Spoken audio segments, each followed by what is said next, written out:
Je m'appelle Laurie et j'ai 31 ans. Je vis avec mon mari Nick et sa famille, sa mère et son père. La vie ici est difficile pour moi. J'ai dû utiliser l'intelligence artificielle pour enregistrer cette vidéo, car j'ai une condition appelée mutisme total, ce qui signifie que je ne peux pas parler du tout. Cette condition a été déclenchée par le stress, et malheureusement, vivre ici ne fait qu'empirer les choses. Aujourd'hui a commencé comme n'importe quel autre jour. Ma belle-sœur a fait irruption dans la pièce, criant avec colère. Elle a regardé Nick et lui a demandé sèchement. Qui est censé protéger Laurie? Nick a hésité, incertain de quoi dire. Avant qu'il ne puisse prononcer un mot, elle lui a donné une gifle en plein visage. Ne reste pas là à dire « réponds-moi » a-t-elle crié. Nick a essayé de répondre, mais elle a levé la main à nouveau, prête à le frapper une deuxième fois. Il a rapidement bafouillé. C'est moi. C'est moi qui devrais la protéger. Je suis désolée. Je suis restée là, silencieuse, regardant la scène se dérouler. J'aurais voulu intervenir, mais je ne pouvais pas. Je vis comme ça depuis longtemps maintenant, incapable de me défendre ou même d'exprimer mes sentiments. Parfois, j'ai l'impression d'être invisible, juste une ombre dans cette maison. Vivre avec ma belle famille est une lutte. Ma belle-mère me rappelle souvent à quel point je suis un fardeau. Tu ne peux même pas parler, dit-elle avec frustration. Tu es une vraie contrainte. Quel genre d'épouse ne peut même pas communiquer? Ces mots me blessent, mais comme je ne peux pas répondre, je baisse simplement la tête et continue ma journée. Ce soir, comme tous les soirs, j'étais dans la cuisine en train de préparer le dîner. Cuisiner est l'une des rares choses que je peux faire pour contribuer, même si je n'en reçois jamais de crédit. Ma belle-mère agit toujours comme si c'était elle qui faisait tout. Quand Nick est rentré à la maison, elle l'a accueilli avec un sourire et a dit « Oh, le dîner est prêt. Ça ne sent-il pas bon ?» Nick a souri et a dit « Ça sent délicieux. C'est du curry ce soir? J'ai tellement faim. » Mais ensuite, ma belle-mère a ajouté « Ne te laisse pas tromper par l'odeur. On ne sait jamais ce qu'il y a dedans. Je ferais mieux de goûter d'abord, juste pour être sûre. » Ces mots m'ont blessée. Elle me fait toujours passer pour quelqu'un d'incompétent, même pour quelque chose d'aussi simple que cuisiner. Nick n'a rien dit pour me défendre. Il ne le fait jamais. Il s'est simplement assis à table et a commencé à manger après que sa mère ait approuvé le repas. Comme d'habitude, j'ai servi tout le monde en silence, puis je me suis assise dans un coin de la table, mangeant mon repas sans un mot. Personne ne m'a remarqué. Personne ne m'a remercié. Parfois, je rêve de quitter cette maison et de recommencer ma vie ailleurs. Mais où irais-je? Mes parents sont décédés quand j'étais jeune, et je n'ai pas d'autre famille vers qui me tourner. Sans voix, je ne peux pas trouver de travail ni vivre seule. Alors pour l'instant, je suis coincée ici, endurant cette vie parce que je n'ai pas d'autre choix. Je ne mettrai jamais rien de mauvais dans la nourriture, pourquoi le ferais-je? Mais ce soir, ma belle-mère a encore décidé de faire une scène. Oh non! Qu'est-ce que c'est que ça? S'est-elle exclamée, regardant le curry que j'avais préparé d'un air dégoûté.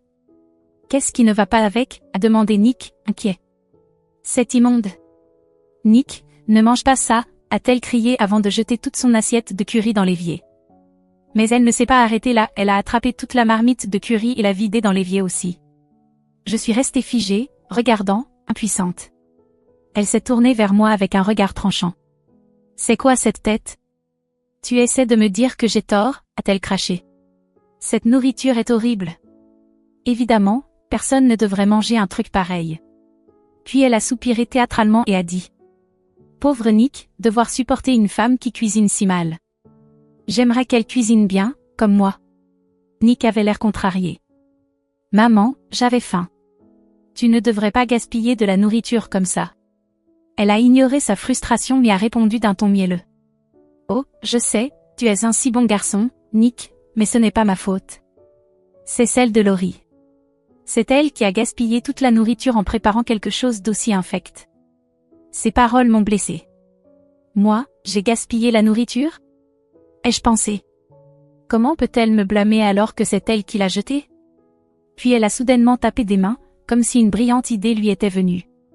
Commandons des sushis, les préférés de Nick, ce soir. C'est une super idée, a dit Nick, hésitant. Oh, mais je n'en commanderai pas pour toi, Laurie, a-t-elle ajouté d'un ton tranchant. Ce n'était pas la première fois, ni la dernière. Des journées comme celle-ci se répétaient encore et encore. Je restais silencieuse, car je n'avais pas d'autre choix. Mon mutisme total me laissait incapable de me défendre. Un jour, après des semaines à endurer ce traitement, je suis soudainement tombée malade. Mon corps ne supportait plus le stress. La seule lueur d'espoir dans ma vie était ma belle-sœur, Sydney. Elle ne vivait pas avec nous, mais elle me rendait visite de temps en temps, et j'attendais ces visites avec impatience. « Laurie. Comment tu te sens ?» demanda Sydney avec douceur en entrant dans ma chambre. Elle était toujours gentille et compréhensive, la seule personne de la famille qui semblait se soucier de moi. Je lui ai souri faiblement. Sydney s'est assise à côté de moi, sa présence me rappelant que tout le monde dans cette famille ne me traitait pas mal. « J'espère que tu iras mieux bientôt, » dit-elle chaleureusement. « J'espère vraiment que tu pourras parler à nouveau un jour. » Puis elle a sorti quelque chose de son sac. « Oh, au fait, j'ai apporté ça pour toi. » C'était une invitation de mariage. Elle allait se marier. Je ne pouvais pas parler, alors j'ai souri de toutes mes forces et j'ai tapé dans mes mains pour la féliciter.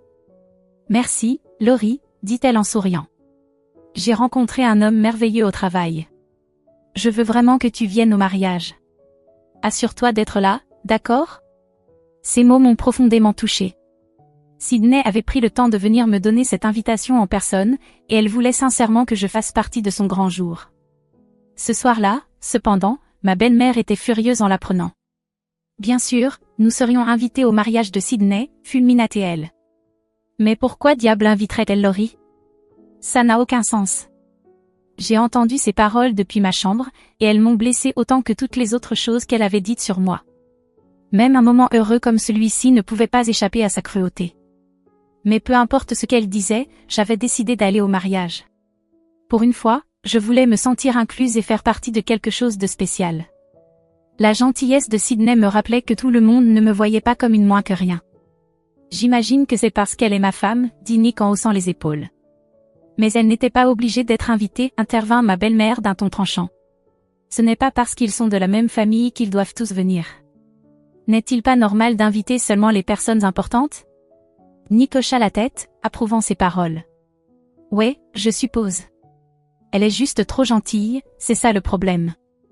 Elle a sûrement eu l'impression de ne pas avoir le choix. Honnêtement, elle est trop bonne, ça finira par lui jouer des tours.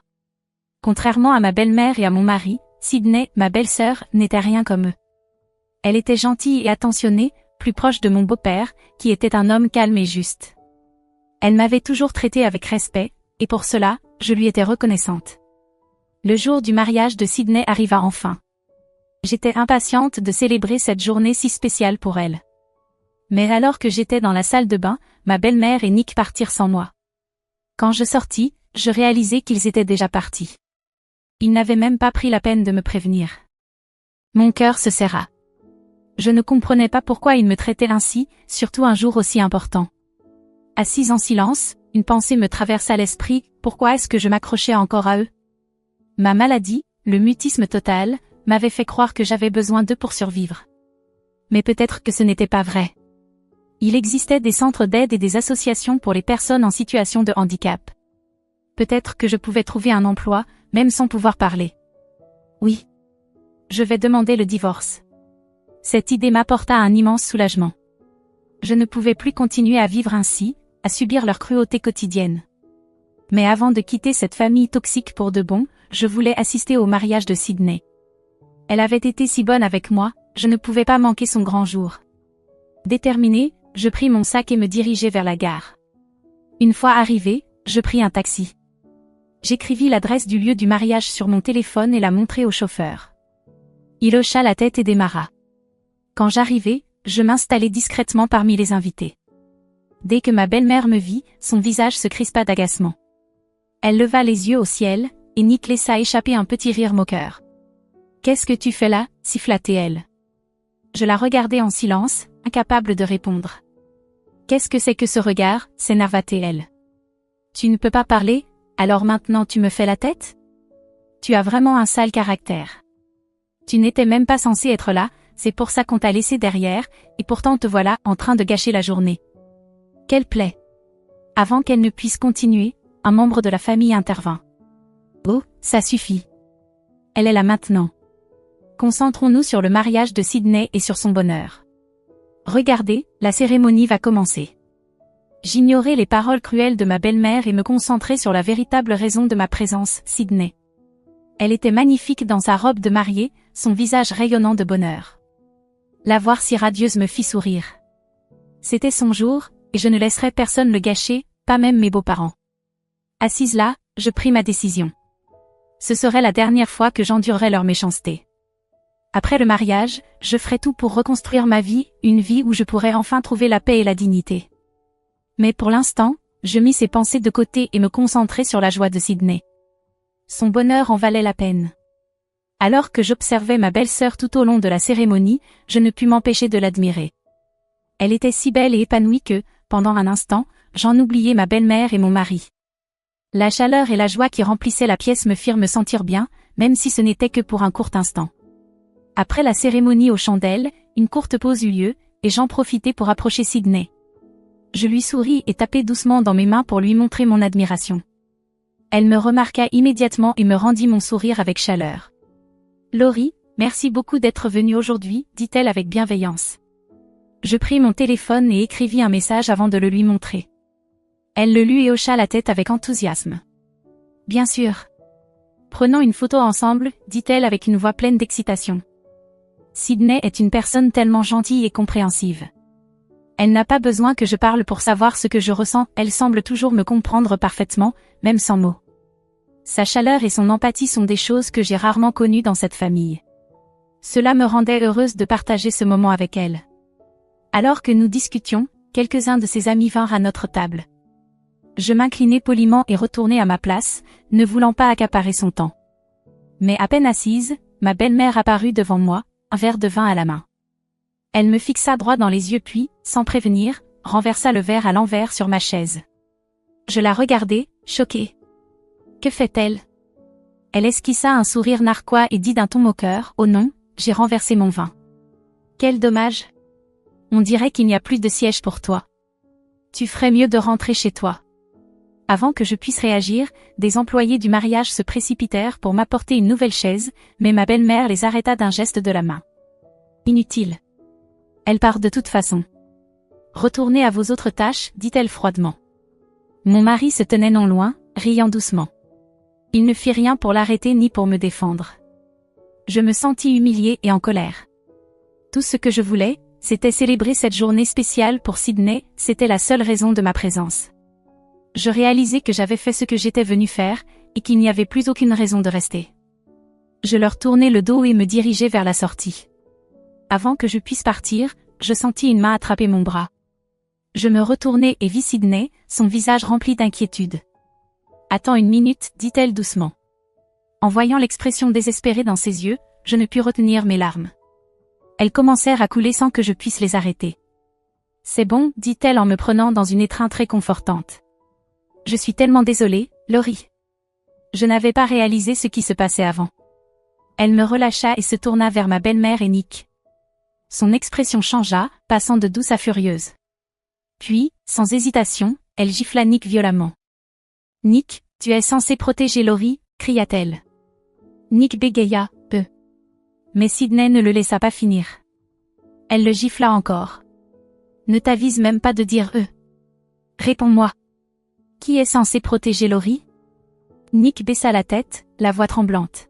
« Aime-moi. C'est moi. Je suis désolée. Je suis vraiment désolée. » Exactement, c'est toi. Alors qu'est-ce que tu faisais à l'instant? Tu riais pendant que ta femme était humiliée, s'écria-t-elle. Nick marmonna quelque chose, mais Sydney ne lui laissa pas le temps de finir. Elle lui donna une autre gifle, cette fois sur l'autre joue. Je suis désolée. Je suis désolée. Je riais, je n'aurais pas dû, je suis désolée, pleurnicha Nick, ses larmes coulant tandis qu'il s'excusait. J'observais la scène, abasourdie, submergée par la défense féroce de Sydney à mon égard.